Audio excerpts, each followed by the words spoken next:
Hello, my loves. Continue to update new stories on Reddit, and don't forget if you like it, please subscribe and like it. Now let's start new stories. Story Shadows of the Fair, A Trip to Wilmington, Forever Inked. Hi, Reddit. I'm here with a sob story like a million others, and I'd love some words of wisdom if anyone feels generous enough to give them. So my ex-partner, 26M and 26F, were together for just shy of 2 years. We've known each other since we were little kids, and I always considered him one of my best and truest friends, even once we drifted apart in high school. He is funny, clever, sweet, and attentive when he wants to be.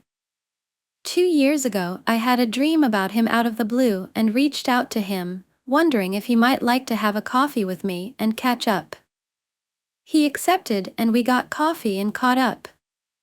Apparently, he was under the impression that was our first date. I genuinely thought we were just hanging out as old friends.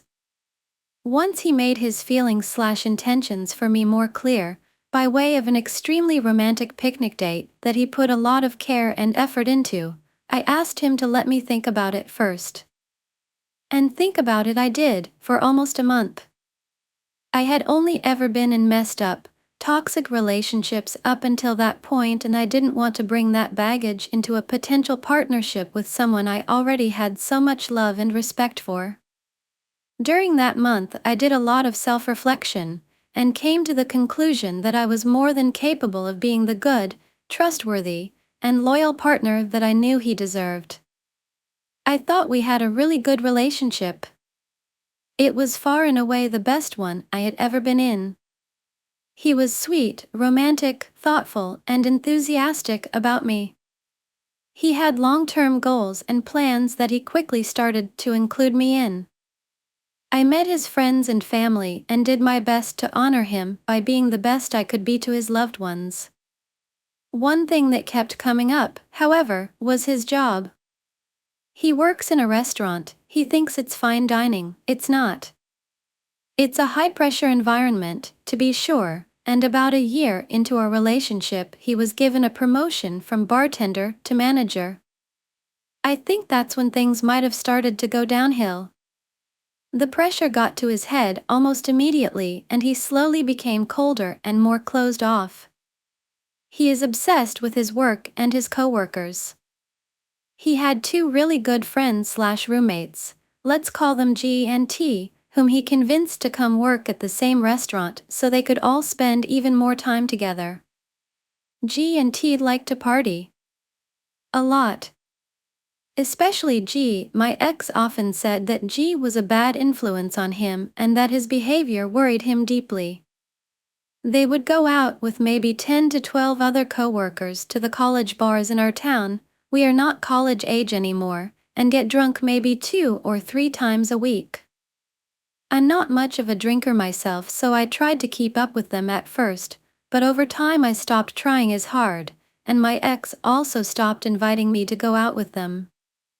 I also started getting the impression that those coworkers were, not exactly good people. So there was that too. We had more than a couple disagreements on that topic. Anyway, up until a couple weeks ago, I thought things were basically good between us. He always said our relationship was perfect, which was confusing, because obviously no one is perfect, but also because we had definitely had our fair share of conflict, usually about his tendency towards selfishness and childishness. But he always had so many lovely things to say about me and about us and about our future together, so I tended to focus more on his words than his actions. My mistake, obviously. Well, he cheated on me. With one of his coworkers. A girl I was always nice to and never thought twice about. They went out to a bar in our town, had some fun, and went home together. When he told me several days after the fact, I was completely shocked and for a moment I truly believed that he was joking. A fucked up joke, to be sure, but a joke, right? No. At first he tried to blame it on her. She came on to him and he just froze up and didn't stop her. Al asked him to clarify, did she actually assault you? He said no. He admitted that he chose to participate. I asked if he was drunk, he wasn't. He did try to throw G&T under the bus as well, basically implying that they had encouraged him to have sex with her, and had been filling his ear with misogynistic poison. When I asked him why, essentially, it came down to she was just there. Damn. Stupidly, I kept trying. I should have kept my dignity and never spoken to him again. But unfortunately, I love this person very, very much. So instead, I flipped out, crying and pleading and begging him to let me fix this somehow, that I loved him too much, that he can't do this to me, etc., etc. He told me too many times to count that it was the worst mistake of his life, that he loves me more than life itself, and that he would do absolutely anything to make this right. He swore that he would quit his job, move out of his apartment with G&T, and never speak to any of his old coworkers again. And for some reason, I believed him. Up until last Tuesday night. We were texting about regular life stuff instead of fighting, and everything actually felt 90% normal for the first time since he told me that he had cheated on me. I asked if it was awkward between him, the G&T, since they're all still living together for now. He said no, it's been all good between the three of them. That already had my eyebrow raised since he had been talking about how they were terrible people who he never wanted to have anything to do with ever again. I clarified, so you're not cutting them off for now? And then he told on himself. He said it's coworker's last night out, I wanted to come say bye. Huh? So he was actively out with his coworkers right at that moment. I know that whole crew of people always goes to the same bar on Tuesday night. The same bar where he was when he decided to cheat on me. Al asked him if the girl he cheated on me with was there too. He didn't reply. After almost an hour, I called him. I asked him to please tell me he was not at the bar I thought he was at. He confirmed that he was. Al asked him if she was there. He confirmed that she was, but said he wasn't talking to her, so it shouldn't be a big deal. Right. He repeated that he just wanted to say goodbye to this other coworker who's moving away. Al asked if he wanted to come say goodbye to me too. He begrudgingly said, I guess I'll leave, which honestly made me really mad, so I said no, stay, have fun, do whatever you want to do. Well, that's exactly what he did. He stayed there. So I showed up. Duh. And who should I see standing outside but the very same girl he cheated on me with? I won't go into details, but suffice to say, I put the fear of God in that pathetic woman. She tried to walk away and I followed her into the bar. I lost her for a moment, turned around, and saw him sitting there right in the center of all his toxic little friends/coworkers, the ones he tried to blame this whole situation on. And her standing in between us. I locked eyes with him and we just stared at each other. I mouthed, really? And he just shrugged. He motioned for me to follow him outside to talk. We went outside. I said, are you serious? This is how it's going to be? And he responded, I just needed one night. I was completely dumbstruck. After a moment, I just said it was cool knowing him and started to leave. I turned around just in time to see him roll his eyes and go back into the bar. I haven't heard one word from him since, although I can see he's reading all my messages. Does anyone have a couple words of wisdom or strength? I realized as I was writing this all out that there's probably nothing more for me to do. All day long I'm screaming at him in my mind for betraying me so badly, but I can't think of a single thing worth actually saying to him. I don't know why I want him to keep trying and keep talking to me when I know there's nothing left for me with him. The trust has not just been broken, it's been destroyed. So why do I still want him to try?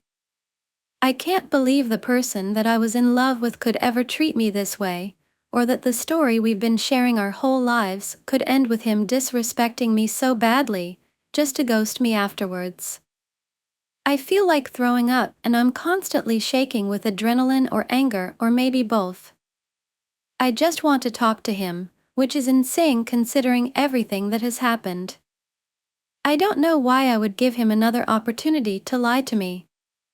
TLDR, my partner who I have known since we were little kids cheated on me, lied about it, and then disrespected me to my face while betraying my trust all over again. For some reason, I still want him to talk to me and try to fix it, even though I know it can't be fixed. What's wrong with me? Story: my wife cheated with my best friends while on vacation. Me, 19F, and my stepdad is 48M. I really don't know what to do. I want to tell my mother, but I'm scared. 1 year ago, my mother escaped a bad relationship with my biological dad, who was abusive all my life. Then she found my stepdad. Let's call him Jeff. I grew up liking dancing. Having taken some classes, I could say I'm pretty good at it. Usually, when I'm comfortable around people, I dance. I like doing this one dance with my mom and sisters that kind of looks like I'm twerking from the back. I do not do that type of dance in front of men, so please do not say I was doing it on purpose in front of him. My stepdad does not know about that dance, or did. 4 weeks ago, I was dancing with my little sister to some music while doing chores. No boys were around, and it was just me and my little sister, so I did the dance. I did not see my stepdad walking into the house from the back door, not until my sister stopped dancing, and I looked behind me to see Jeff standing there. I instantly stopped, obviously embarrassed, and me and my sister went back to doing chores. That is not what I found creepy. What I found really creepy and inappropriate was when a day later he asked to talk to me in his room. I really didn't want to, but I just wanted it to be over and done with because I do not like him. Once he brought me to his room, he said blankly with a straight voice, "Why don't you dance like that in front of me?" I got really uncomfortable and left the room. I left the house with my car because I did not feel comfortable with him home alone. I went to a friend's house. That wasn't the first time he did something really creepy. Another time, I was taking a shower and I heard a knock, so I yelled, "Yes?" I did not hear anything, so I peeked my head from the shower only to see the doorknob trying to be opened. Luckily, it was locked. I knew it was him because after I yelled, "Stop," he had the audacity to say, "Why is the door locked?" Like, what the actual fuck? What do you think? After that, I told my mom about it, saying she needs to set boundaries or I am leaving and going no contact. I know that was a little dramatic, but I do not give a flying shit. He did so many creepy things to me, and my mom does nothing about it. The reason I'm scared to tell her is because she genuinely loves this dude, and I hate to be the reason she can't find love. I'm sorry for the end. I'm not good at English and I'm really not wanting to talk about this because I'm still trying to recover from him asking me that and the previous things he's been doing. Right now, I'm staying at my grandma's. Story: ultimate revenge on my cheating girlfriend and boss. So basically 5 to 6 months ago my girlfriend cheated on me with my own boss. It was terrible and soon became the most embarrassing thing of my life. I worked at a supermarket and with everyone's boring lives it soon became the talk of everything and really made me struggle mentally. Key things I'll add before I explain why I took revenge out on him. My boss was in his mid-40s, married with children, and would boast about cheating on his wife to the workboys, with the way he would describe his main tactics as trauma bonding. My girlfriend had BPD and was easily manipulated and persuaded by him to receive fake promises and promise to faster promotion. We are both 20 to 21, so basically I set up a fake Facebook profile and acted on it for a week or two before I joined the local community page, doing post and responding to comments he was interacting with. I made it out like I was a newly single mom and new to the area. After 1 month, before getting his attention, I slid into his DMs and started messaging him and flirty with him. I already knew a lot about him in terms of hobbies, interest, and sporting teams, so I made everything easily relatable to form a strong, trusting connection. I had him hooked. I had him moved over to Snapchat and started catfishing him with photos from online, and exchange he started sending me nude photos exposing it all. I saved them all in my chat and left them there to build that trust. I also let HM do the same to the photos I sent. After I had enough to ruin him late, I changed my username and name on both platforms to a younger female staff member who used to work at the shop and screenshotted everything. I saved over 20 photos of what he was sending me and lodged a complaint with HR for the company. I even faked a Gmail email to make the user more believable, and when they called me on the phone, I had a female friend take the phone so it sounded very legit. Work for a large company, so you have the option not to do it in person. I also sent the screenshots of our messages and sent the nude photos of him cheating and sent them to his wife, his mom, and his sister. I truly wanted to ruin this man. I wasn't done then. I printed a bunch of posters with "Best Chewbacca Impersonation Wins $100" with his phone number listed below. I couldn't imagine how many phone calls he would have received. Anyways, to date, I have been told he currently has been terminated from the job from people inside the shop, and that he is also judging off the conversation with his wife on FB. She has kicked him out. I do not feel one bit of guilt at all. Maybe I'm psychotic, but nothing can describe the pure hatred I have for that man. As for my ex, she tried to get back with me, but I have left her in the dark and I'm much happier without her. I won't be seeking any revenge on her. Story: my abuser will get hurt, it's all my fault. My name is Lily. I'm a 19-year-old female. I was sexually abused from the age of 8 until I was 13 years old. I told my parents when I was 15, and they confronted my abuser, who is the biological parent of my younger sibling. I am now 19, and I've been dealing with the aftermath and suppressing the trauma ever since I was 15. When I was 16 or 17, I was sent to a mental hospital due to my suicidal thoughts. I couldn't stop thinking about what happened to me and how it could have been prevented. While in the mental hospital, I was sexually assaulted by another patient the day before I was discharged. This led to me almost being set back due to the trauma. The following year, I was assaulted in my math class, and no one did anything about it. I started to believe that this was something that only happened to me. I graduated last month, but I'm still not over what happened. I've let a friend of my parents know that I'm still struggling with this.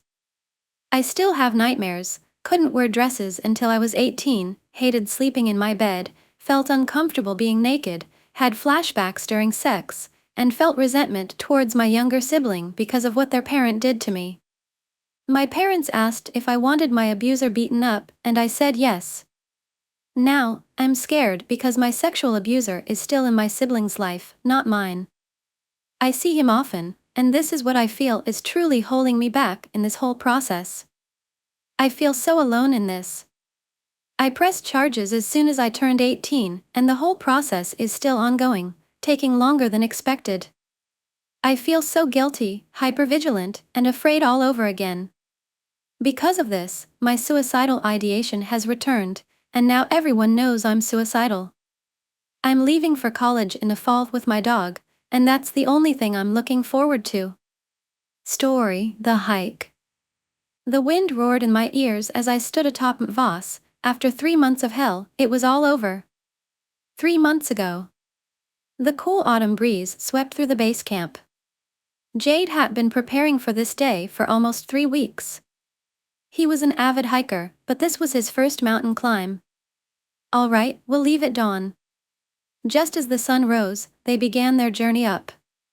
The first part is the hardest, but it smooths out as you get higher up. But no matter what, don't go off trail. Alex, our guide, explained the trail is hidden in the thick forest surrounding it. Less bobcat encounters, way easier to get lost. Sarah, an amateur who hasn't even been hiking, spoke up, "What if we have to use the bathroom and can't find our way back to the trail?" Alex just laughed at this. You use the bathroom while still being able to see the trail, it's that simple. Sarah responded, but Jade wasn't paying attention. He was taking in the sights. They were barely an hour into the climb and the was breathtaking. August was almost over, but the maple and oak trees were still green. As a cool breeze swept through, and the grass alongside the trail seemed to whistle a soft tune. The birds chirped as the crimson sky of dawn set a fiery glow to the bright green. As the sun rose in the horizon, the last stars faded out of view. In those final moments before they disappeared, though, they seemed to gain an ethereal glow.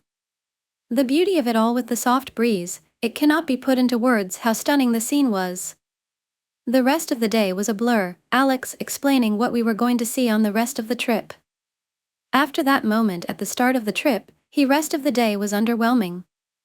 As we set up shop in a small clearing, I saw something glint against the fading light. It was just outside the clearing, and my tent was already up. I started to walk over, but John, another camper, stopped me. "Hey, do you think you can help me set up my tent?" I didn't really want to, but it would be easier just to help. "Sure, man." I walked back to John's tent, and it was mess. The support beams were all over, and the fabric was just laid on the ground. I sighed, and started explaining that he had to tie the ends of the fabric to the support beams.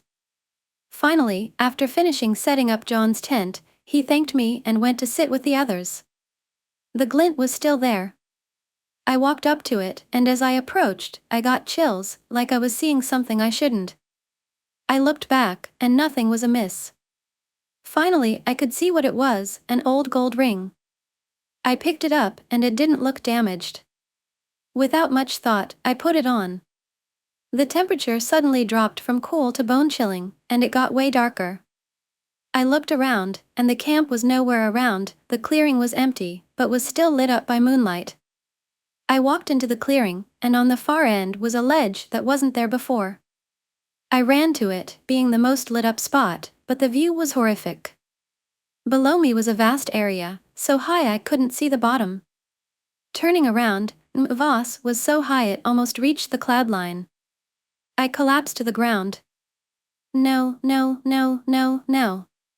It was just a dream, some bad dream. I threw the ring off. Nothing happened. It was real. It was real. It was soul-crushing. I didn't know where I was, I didn't know how I got here. I was completely lost on a place that looked like Voss, but it wasn't. Voss doesn't go that high. I was lost, alone, and no way back. I backed away, trying to hide from the world, completely forgetting the ledge behind me. Further, further, further, nothing. The ground beneath me disappeared, and in the few moments before the fall, dread clutched my body, and I realized the gravity of the situation. My body slammed into the ground, and when I tried to move, the shooting pain got worse. Eventually, I gave up, and let my mind fade into an unconscious state. I found myself in a dark space. I tried to breathe, but couldn't. I can't breathe, I can't feel anything, I can't even see. Any sound that may have been there was washed out by the roar of blood in my ear. I couldn't move, and was touching nothing. Suddenly, as the dread started to come in waves, a pair of eyes appeared. Two golden eyes stared into me. What happening? I thought, dread momentarily being replaced by confusion. Suddenly everything was replaced by pain in my back. I was blinded by light flooding my eyes, the whistling of wind in my ears, and cold. So cold. My eyes adjusted, and with it now being day, the forest was clearer. The rough, cold limestone underneath me was doing nothing to help my back. I sat up, bearing the pain. It still hurt like hell, but I can still fully move, so no serious damage was done. It looked to be about an 8-foot drop. I sat there for quite a while, just trying to process everything. Okay, let's just look at the facts. I don't know where I was, how I got there, or how to get back, and how the ring relates to any of this. Wait, the ring, it was right back on my finger. Panic was filling my body. Then I had a thought hat made everything so much worse. Everything was gone, the back on my backpack was gone, even the knife on my belt seemingly disappeared. I tried to stand up, and immediately fell over in pain, causing the wind to be knocked out of me. I didn't want to get up, but in this position it hurt to breathe. Everything was going wrong all at once. I laid there for a while before I realized I was shaking. From the pain or fear, I didn't know. Everything was moving a mile a minute, and I couldn't focus. Stop. Calm down, Jade. I told myself that for God knows how long. Finally, I was calm enough to form thoughts. For the first time, Jade realized he was crying. He lifted his hand and wiped the tears away. This situation sucked like hell, but nothing I was doing was going to help. I managed to get up. My back was still in pain, but now it was at least bearable. Dread was still creeping in, but I moved nonetheless. I moved toward the clearing. It was very hard to find my way back due to no visible path. The sun was high in the sky, and there was currently no breeze. It should have been hot, but it was still so cold. The thick forest I was walking through was not helping my paranoia. I jumped at every little sound. Suddenly the ring became comforting. It was the last thing of value I had from home. Home. Stop, Jade told himself, the more I think about it the worse I feel. I was so wrapped up in trying not to think about home, I didn't realize I stopped moving. I started moving again, but my fear, dread, and paranoia meant my eyes were never ahead of me, they were always darting from side to side. Smack, my head hit a tree, sending my spinning for a few seconds. Once it stopped though, something changed. I was a little kid again, scared of everything in the forest, just wanting my mom to come save me, but no one was coming. As of right now, I was truly alone. I ran back to the clearing, ran away from that thought, ran from the fear. My breath was dyspneic, and my heart was beating out of my chest, my leg muscles were burning, but it was worth it. I was back at the clearing, out of the forest. I laid, in pain from running, not helped by my still aching back. I didn't lay there long, the emotions I was feeling was worse than the physical pain. I sat and looked at the mountain in front of me. So far down, so much terrain. Then I remembered what Alex said, the closer to the bottom, the rockier the terrain. I stood and noticed the sun was already about to set. I spent almost a whole day just panicking and getting back to where I was. It was at this moment that something inside me snapped. Survive. It was like the dread, fear, and confusion disappeared. It was possible, for the first time, it felt possible. I could make it home. Home. I vowed to myself to make it home no matter what. I would make it back, and I would see my family again. So, I turned around. I need to make it through the night. So, I needed water. Only now, thinking about it, I realized just how thirsty I was. Moving through the thick forest, I once again saw the beauty of this place. Almost the same scene was laid out above me, but this felt different. It was beautiful, but it now held a bitter-sweet reminder of the place I was before. Soon, I heard the faint sound of flowing water, and soon, a small river was laid out in front of me. I cupped my hands and placed my hands in the cool water. I realized when I did this that the golden ring was unnaturally warm, even in the cold water. I didn't ponder it for too long, and drank the water. It was pure bliss, feeling the cold water move down my dry throat. I drank again, and again, and again. I gave myself a stomach ache from drinking so much water, but I didn't care, it was worth it. I was back at the clearing, and back to a point where it was freezing. It didn't matter, I felt better than ever. I slipped into sleep without much issue. I found myself in a familiar place. The same void I was the night before. Those same eyes, that same fear. Story: Escape from Little Rock. I unlocked the door that had once been mine. My best bud Lynn now shared the space with another roommate, Frida. Lynn and I had plans to move back in together soon, prompting me to take on a second part-time job to save up. During Christmas break, Lynn and Frida generously offered me their apartment while they visited family. I would visit my parents and brothers for a couple of days, but could and would only tolerate my domineering mother in short spurts. Lynn and I had just completed our first semester of junior year in college. Frida, a freshman, had moved in with Lynn while I spent a semester at a school in my hometown. As I opened Lynn and Frida's door, I was startled to find John lurking in the dark. He was a bartender who'd been quite taken with me at my new part-time job. We worked at a restaurant, bar, and pool hall called Smitty's. On my first night, after Smitty's shut down at 3 in the morning, we went to an all-night diner with a group of my new coworkers and watched the sun come up together on Thanksgiving morning. Then I took a nap and drove 2 hours to my parents' house for a holiday dinner. But that night in December, John seized my neck with his massive hands and slammed me against the wall. He towered over me by 9 inches, and I'm 5 feet 7 inches. "I could kill you right now with my bare hands," he hissed, his jaw clenched. "No one would ever know. Nobody even knows I'm here. I didn't see your car in the parking lot. I caught a ride over and slipped in while the black girl was packing," he boasted. Struggling to breathe, I placed my hands atop his. "Frida probably had no idea you were here." "Who's the guy you took to the work Christmas party?" he demanded to know. "And where've you been since it ended 3 hours ago?" "Fucking him?" He loosened his grip, allowing me to respond. I gasped for air. "I couldn't find you," I replied in a hoarse whisper, though I hadn't looked. He let me go and grabbed his head with both hands. Light from a street lamp helped my eyes adjust while revealing dark circles under his. "I took a friend," I said. "He's my manager at my other part-time job, at the yogurt shop." John glared at me. "We're just friends," I swore. "And I'm done working at the bar. I was just earning extra money for moving and Christmas. All for naught because you robbed me." "What did you do after the party?" "We rented a movie, Soul Man." "Have you seen it?"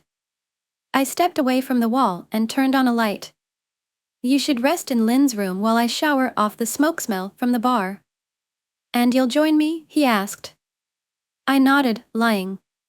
He stumbled back to Lynn's room as I locked myself in the bathroom, examining my neck in the mirror.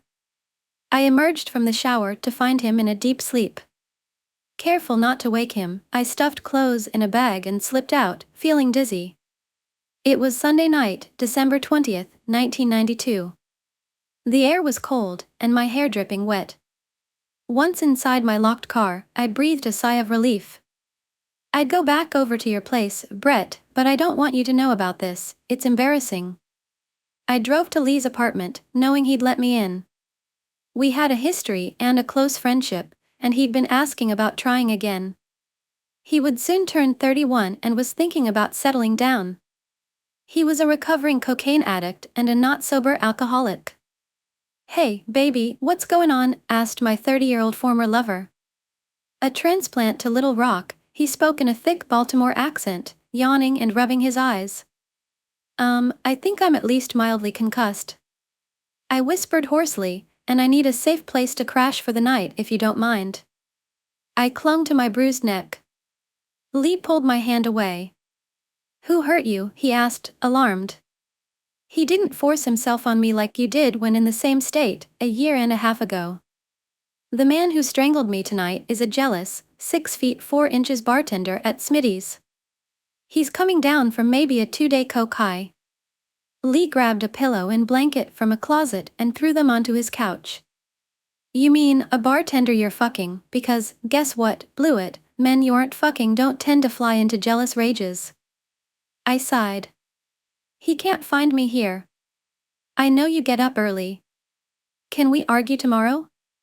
I thought we were making headway on starting over, baby. Didn't we have a nice lunch the other day? How long have you been seeing this guy?" I thought about it for a moment. 3.5 weeks? I kicked off my shoes and made myself comfortable on the couch. Speaking was painful, but I continued, still in a whisper. His name is John. A few nights ago, he stopped by while I was out and stole my stash of tips and some inexpensive jewelry. I rubbed the back of my head where John had slammed me against the wall. I didn't think he would show up again after he stole from me. And I planned to be done with Smitty's and everyone there after tonight. Lee handed me a glass of water. When I told John it wasn't working out, he cried, "Lee," even though we'd only known each other a couple weeks. So, I promised we could still attend the Smitty's employee Christmas party together. Smitty's is closed on Sundays. We were looking forward to having the whole bar and pool hall to ourselves for the party tonight. I took my bra off under my shirt and curled up on the couch. This morning, the owner of the bar called me looking for John because he hadn't shown up for work Saturday night. I assumed he was still someplace getting high with my tips he took, and so I invited Brett to the party. And somebody told John. Yes, Brett, your neighbor who gave me a job. I worked with him at the yogurt store today. I wonder how many people realize the scent of waffle cones makes people happy. John is a coke addict? Lee asked. Yeah, when I saw how much cocaine was in his apartment, I told him things weren't gonna work out, and I couldn't get out of his place fast enough. He and his roommates had a huge stash, and people buying from them were lined up from the coffee table out a kitchen side door down an alley. Lee lit a cigarette. If you wanted to be with a cocaine addict, you could have come back to me, a clean one. Do you want me to go, Lee? I sat up and reached for my shoes. Technically, I live with Allura and her mom Linda until the end of the month. I ran fingers through my hair. I didn't want to wake Linda by coming in so late. She works early, too. I wiped away a tear. And this whole situation is humiliating. Plus, John's been to Allura's and can find me there. I don't want to put Allura and Linda at risk. I drank my water. Fine. We'll talk tomorrow. Lee stomped back to his room and slammed his door. The next morning, I awoke to the sound and scent of sizzling bacon. I'm sorry about last night, Lee said. He handed me a plate. I'm glad you came to me. I just wish you hadn't fucked him is all. He found my keys in my things and put them in his jacket pocket. I can't get through my day worried about you going back over there.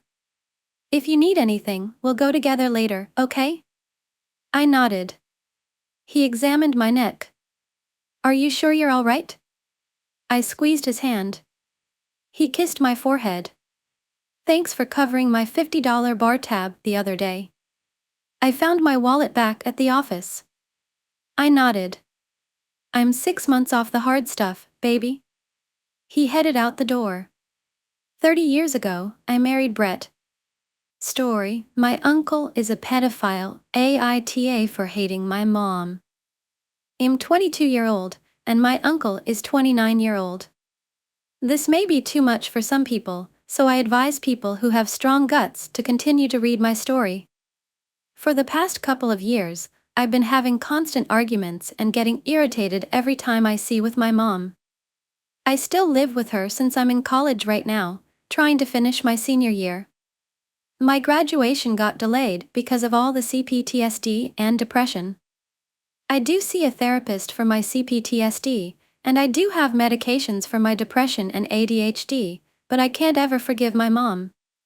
I got essayed when I was around 10 by my uncle, who was around 17 and soon to be 18 that same year. It happened 4 times, 3 times being at home. The other time was on family vacation, when my mom invited him. It first started with him needing to see me, so he used my brother, 13M, to tell me I needed to go into my uncle's room because he needed to tell me something. I go to my uncle's room a lot with my brother to play Minecraft on his Xbox 360, so I thought it was a normal thing. My brother only did that because he got to play on his computer. Next thing you know, I was forced to give head to my uncle. I told him that I didn't want to, and he would say that he would never let me play on the Xbox again and would delete my world. As a kid, I spent a lot of time building things, and I got scared that all my hard work would go down the drain. I was hoping my brother would notice, but all he had on was his headsets and stared at the screen. It happened 2 more times until I didn't want to do it anymore. My breaking point was that I told my uncle I ate, and so I felt nauseous and he didn't care. He said that it was okay. I threw up, but I got scared to puke everywhere, so I swallowed my vomit. After that, he would tell me to go to the bathroom and spit it out. I searched on Google. Can you get pregnant swallowing semen? That's when I knew I didn't want to continue doing it any longer. I was introduced into pornography by my brother when I was 10, and he introduced me into pornography games. I didn't think of it as much as a bad idea until he got caught and got grounded by my parents. So, as all of this was happening, my inner thoughts thought that it was normal until I realized it's something that family did not do on a normal basis. When the Florida trip came, I do not remember if it was the same year or the year after all of the things happened. I was told that my uncle will join us in Florida 3 days after. I wasn't happy and got upset. The day he came, he acted normal until the night we had to sleep. The hotel, I remember it was Tiki Hiki, something like that. It had 2 bedrooms. One room had 2 beds, it was a small bed, twin, and it would be separated from the room from another. My parents and my little sister slept together in the other room. I slept in the same bed with my brother, and my uncle had the other bed that was near the door. As I was about to doze off, my uncle whispered, "Hey, come here." I was hoping it was my brother he was calling for, but my brother tapped on me annoyed and said, "He's calling for you, not me." I pretended that I didn't hear what my brother said until he said, "Just go, I'm trying to sleep," kind of attitude. I walked over and I said, "What?" My uncle told me to climb into his bed. I didn't want to, but I did because I was scared my brother would yell at me if I didn't let him sleep since my uncle kept asking for me. It was pretty late, around 11 p.m. He asked me, "Do you like lightsabers?" I said, "Yeah." He knew this because I would watch Star Wars on TV back at home. Then he said, "Do you want to touch my lightsaber?" I said, "What lightsaber?" He said, "Here," and he placed my hand on, you know what? I tried to end the conversation and hoping my brother would be awake, but he was dead asleep. He told me to jerk him off. After it was done, I was just in shock while he used the bathroom to clean himself up. I turned facing my brother and I wished I had got up to go back, but I didn't. I was in utter shock and was sad. When he came back, he put his thing between my thighs while I was facing my brother going back and forth, and at that moment, I got up and went to the other side. And I pretended to fall asleep. Nothing else happened after the trip, but I didn't know what just happened.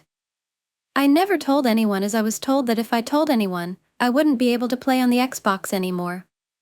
I told my friends in 6th grade, and they said whoa, but they never told me to report it to the police, and so I thought it was something that I had to get over with.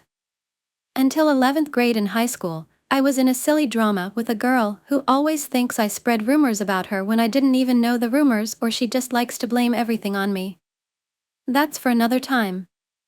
I got called into the office, and when they tried to say that I shouldn't be spreading rumors, rumor is that this girl was on Tinder and got essayed by someone she claimed she knew for a long time and got mad. I told my ex, who was my BF at the time, what happened, and he just so told people long after we broke up. I told them that it wasn't my problem, and the school counselor said, "You don't know what happens between these closed doors, especially even when families are around." I guess that sentence hit me pretty hard because I started to cry. The girl thought I cried because I got caught or something, and till this day she still thinks that.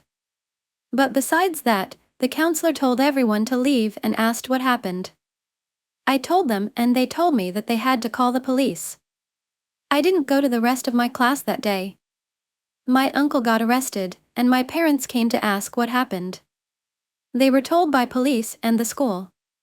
I never wanted to tell my mom specifically because I knew her response. My dad got really mad and demanded him to get out of the house and never come back. I went to live with my dad's parents for a bit while everything got sorted out. My mom would visit me and ask if I'm okay and why I never told her. This was when I thought my prediction about telling her was wrong. I was wrong. The meeting between my parents and the school took place for a couple of days.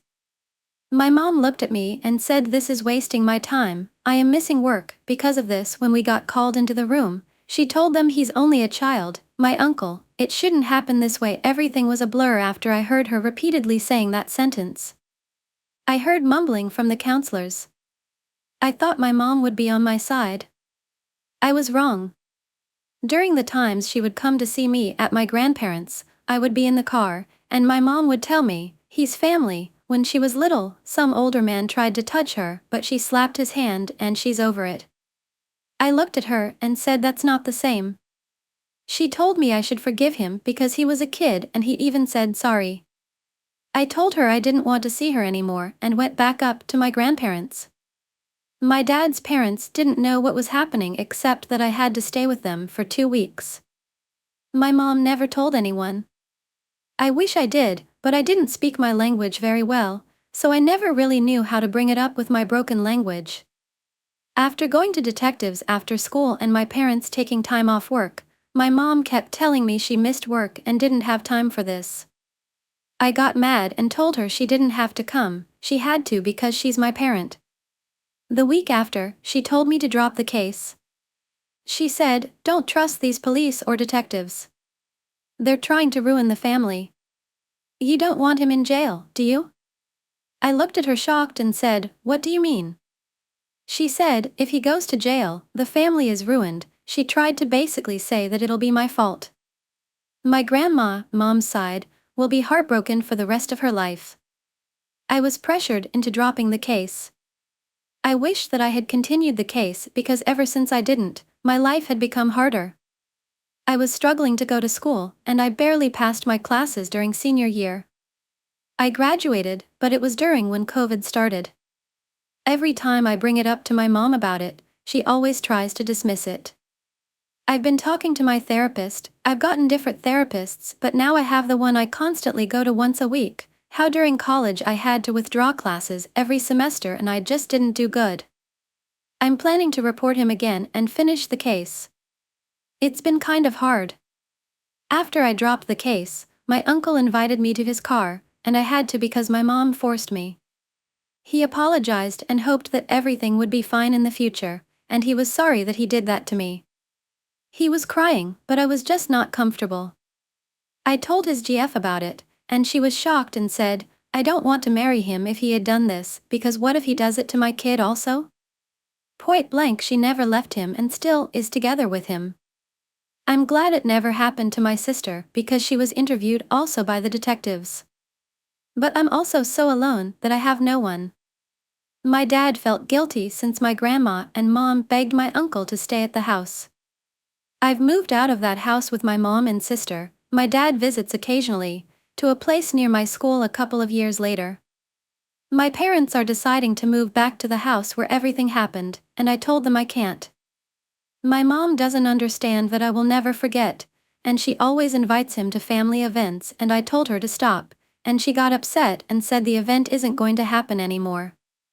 She stopped inviting him after a heated argument, and I told her I'm taking pills because of what she did and what he did to me. She told me to stop asking the pills. I never did, but she's so blind on what's happening, she keeps avoiding the topic, and whenever I see her I can't help but get mad. My mom didn't raise me, my grandparents did. She had me when she was young at 21 or 22. But she would always get me what I wanted. Even so, I can never be the same. I wanted to continue the case, and I realize that now I have limited time. My uncle plans to move out of state, across the country, next year. I feel pressured, and my mom kept telling me that I need to stop talking to her with an attitude. Of course I can't. Edit, the same year, the case got dropped. My mom decided to buy him a birthday gift a couple of months later. Story, how 2 body pillows saved me from waifuism, depression and ending it all. In February 2019, when I was 15, I was in my last year of school. A friend of mine showed me an anime called High School DxD. I wasn't into anime back then, only wished Sailor Moon when I was 5, Pokemon when I was 12 to 14, and that's it, but I thought I might give it a chance and started watching it. About 3 episodes in, I realized that I will watch nothing else until I finish watching all 4 seasons, about 12 to 13 episodes I think, because I was shocked at how good it was, and all the scenes with nude boobs. I won't lie about that. Being a guy with ADHD and autism, I never had really strong love feelings inside me, but that changed when I saw Kaneko Tuju, a character from the anime. I won't go into details here because of spoilers. I then fell in love. Maybe a bit too much looking back to that time. That friend then told me what waifu pillows are. They are body pillows with an anime character printed on it. The front side is with, the back side, mostly, without clothes. In the evening I then picked one and asked my mom if she can buy that. I have a custom-made one of Kaneko now, which she did.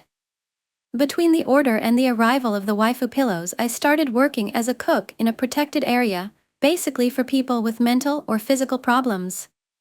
For some reason I came up with the stupid idea of telling everyone that I see that body pillow as a real person in front of me, so I won't look as weird as I thought, which, oh surprise, went horribly wrong.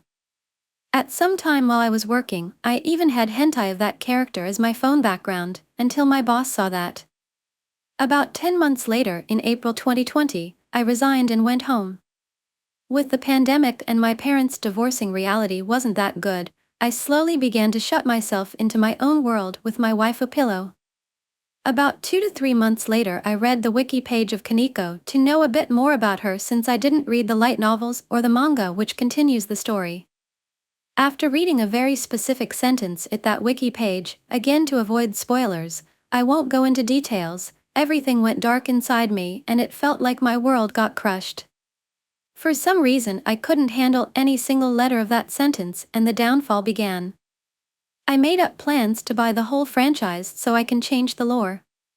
I wanted to find out how much that'll cost. I basically created a second personality, so I can talk in the character's voice to me as if that waifu pillow is alive or something, and even talked as them at WhatsApp. It got so bad that my mom sent me into a psychiatry in December 2020, and I have to say, it was a cool time there. At least with the other teens. I had therapy there 2 times a week, but they never talked about my real problems. It felt like they tried to make problems where never was one, or I never told them what mine are. 2 weeks after I joined there, I fell in love with a real girl there, which ended the time with me telling everyone that I see the Kaneko as a real person rather than a pillow. Another 2 weeks later I got out of there by myself, 'cause I realized that all my problems are gone and I felt like I'm wasting someone else's time there who really needs the help, or so I thought. I was healed. A month later, in February 2021, another problem started. I couldn't handle all the hentai of Kaneko that exist, especially those pics/videos where someone else is banging her and not me. That resulted into always letting my frustration and anger out on my family. My mom eventually gave up, and my sister was even scared of me and had physical problems because of the stress level I gave her. In June 2021 my mom had enough and put me in a mental hospital. I was there a month and realized I had a love problem. I literally fell in love to every single girl there was. Even those where the age gap was more than 3 years old. I was the oldest with 17, with turning 18 in July. The youngest girl was 13, I think. After that month I went to another institution I never wanted to go in the first place, but was forced to. When I first got there, they had a rule that all newcomers had to give them their phone and, if having one, console for 2 weeks. I was a bit addicted to my phone and switched back then, so I haven't done that in my first 6 weeks there, so they told my mom to cancel my internet connection. After they social workers told my mom to cancel my phone abonnement, I wanted to download my music playlist, because I had YouTube Premium. But because I had no internet and they wouldn't guide me their Wi-Fi password, I decided to run away to a place with free Wi-Fi, so I can download my music playlist. About 2 to 3 hours later, police arrived and took me back to the institution. They said I had to give them my phone and switch, but promised I'll get it back. Spoiler, they didn't. 2 weeks went by without any phone and Kanekrian to my friends, and when I got it back, the first thing I did was looking at hentai of Kaneko. Weird shit, I know, but 3 days later, someone got love feelings for a 7-character of High School DxD, Kuroka, Kaneko's sister. So I did what I also did with Kaneko. I wanted to buy a body pillow of her, but the social workers told me that I can't because it shows too much skin. Fun fact. My Kaneko body pillowcase I had back then showed more skin than the Kuroka one, but that got allowed for some reason. I argued for 2 weeks with them without getting any closer, and then I came up with a plan. Because a teen there had a credit card, I wanted to give him the money, so he can buy me the pillow and pillowcase, but quickly realized that you can maximally hold $40 at yourself, but the two things cost about $90. I has the idea with running away again and visiting my uncle, who was kinda a money machine, the only use he had for me, 'cause he is an alcoholic garbage can. He only gave me $35 for my ride back there. I did know that I could keep this $35 by myself, 'cause the limit was $40, so I took the money and went back. I haven't bought a ticket, and luckily I didn't get controlled if I had one with me. After I arrived back, I told that guy with the credit card that I only need 35 more to buy it, but 5 minutes later I got sent into the social worker's office. I got snitched. They wanted me to give them my $35 to put it in my box where all my other money is. There were $200, 'cause I sold me old phone about 2 months ago.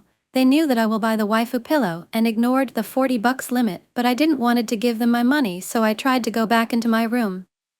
One of them then stood in front of the door and yelled at me. That was the moment I lost my cool, but knowing what happened in the next years, that was still the best thing I have ever done. I slapped the social worker and ran into my room. Then I wanted to use the bathroom and saw the guy who snitched on me on my way to the toilet. So I knocked him out, took a dump, and went back to my room. 30 minutes later, the police arrived. I was on my knees begging them to take me away from there, 'cause that meant I get everything back and I could finally buy a body pillow of Kuroka. Eventually, they took me to the hospital and searched for an emergency place where I can go until they figured out my next home. My mom didn't want me back. That place was the same mental hospital my mom put me after she threw me out of her house. A week later, they found me a new home. It was basically one step above a homeless shelter, but I didn't care. That was the first time in my entire life where I had no one who decides what I can do and what I can't do. I also got all my things back, so I bought a body pillow, the pillowcase of Kuroka, and 3 weeks later, I turned 18. In that time, it arrived and I had everything I needed to do whatever I want for the first time in my entire life. But what also happened in that 3 weeks of waiting was that I joined a Discord server, the worst mistake of my life. I joined a server called Dino Land and had a pretty chill time there. I still sometimes talked as Kaneko or Kuroka in that server, but only in the anime section. I then met someone who all called Sans. He's 4 years younger than me, 'cause that was his username. Me and Sans quickly were friends, 'cause we had similar interests and could talk about most things for hours.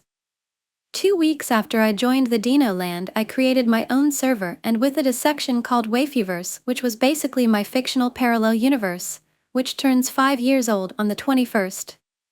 I never used this universe before, but seeing that almost all of them talked as other fictional characters there made me so happy that I started doing that as all of them, to make some funny situations, kinda like your average fake WhatsApp conversation but with way more people. I then found out that I could legally marry my 2 body pillows but haven't started searching a priest. It wasn't possible through the government, so I had to donate religious, although I'm not, 'cause I was too busy helping Sans.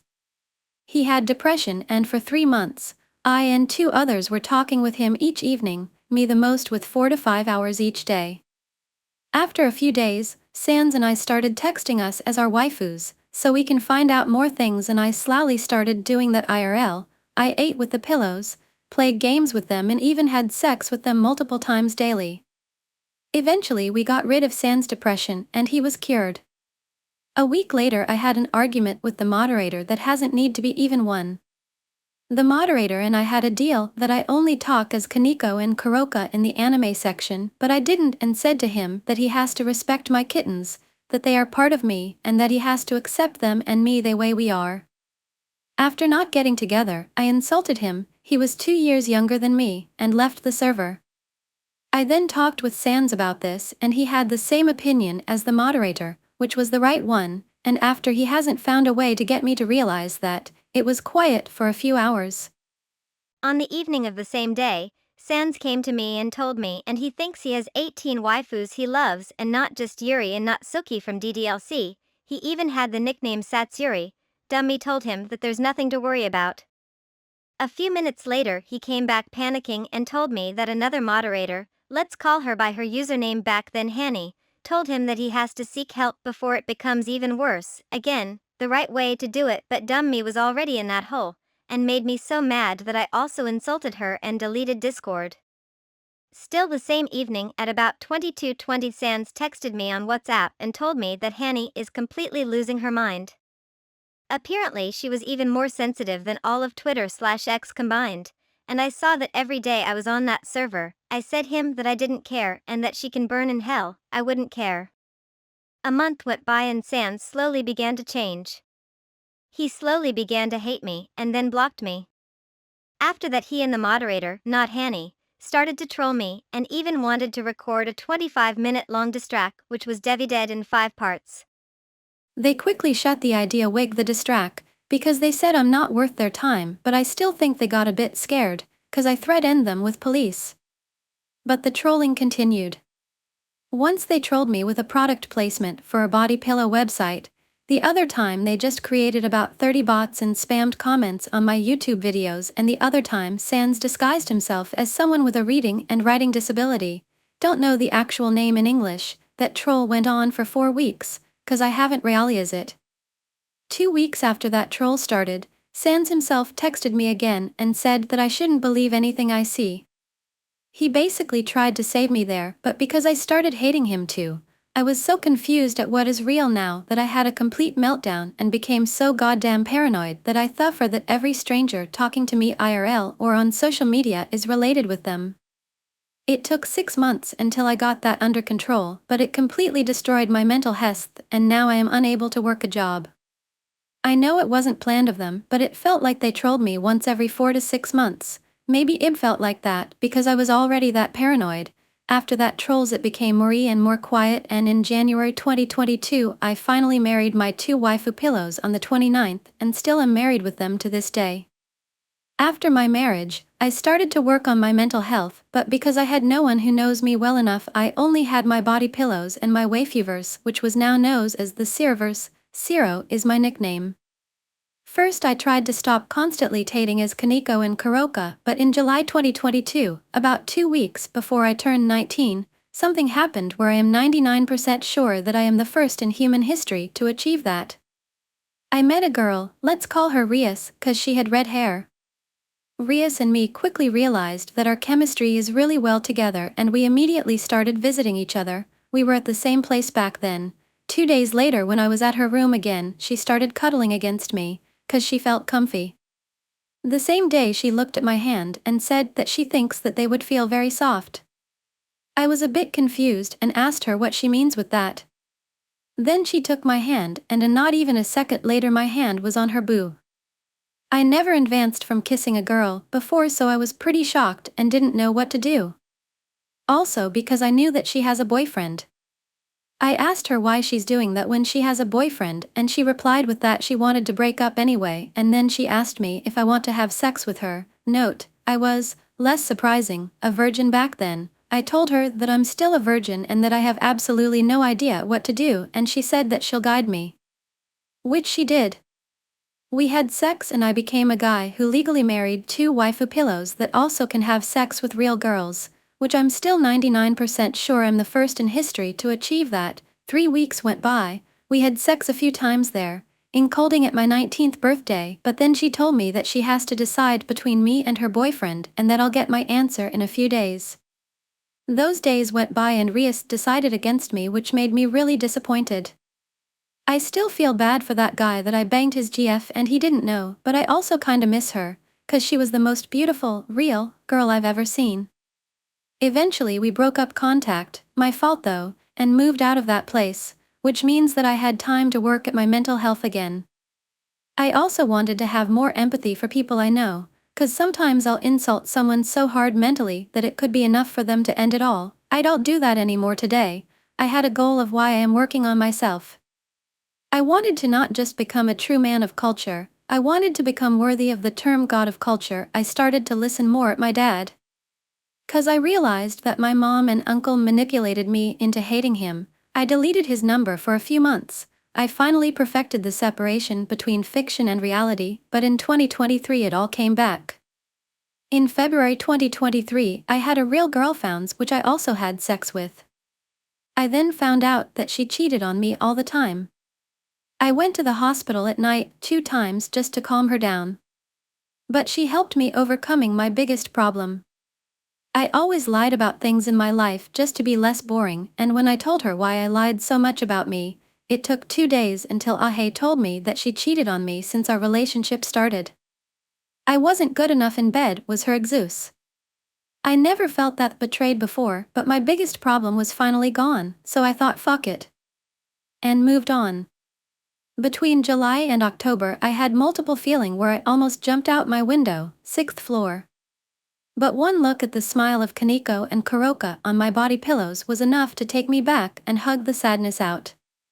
I knew I had to do something and started visiting my grandma every Thursday at 1500 hours, which I still do. And that helped me getting a real life and also becoming more social. At Christmas 2023 I broke up contact with both my mom and my uncle, because they are too rotten inside and I felt like I was the frustration sack all the time. Maybe that's why I haven't felt that well mentally back then. Fast forward to today, I am now a 20-year-old guy who legally married 2 waifu pillows with a fictional world that has more lore than all of Marvel and DC combined. A guy who also had 2 different real women in bed. A guy with big empathy for his friends and an enormous creativity. A guy whose grandma is the happiest lady alive, 'cause every time she sees me, she starts laughing of pure joy, being so happy to see her grandson. A guy who perfectly separates fiction from reality with being in fiction at home or when I'm alone and being in reality when I'm outside. A gentleman who always helps those who deserve and need it, and a guy who for some reason finds the best music through Rule 34. Bye and see you again in the next videos and stories.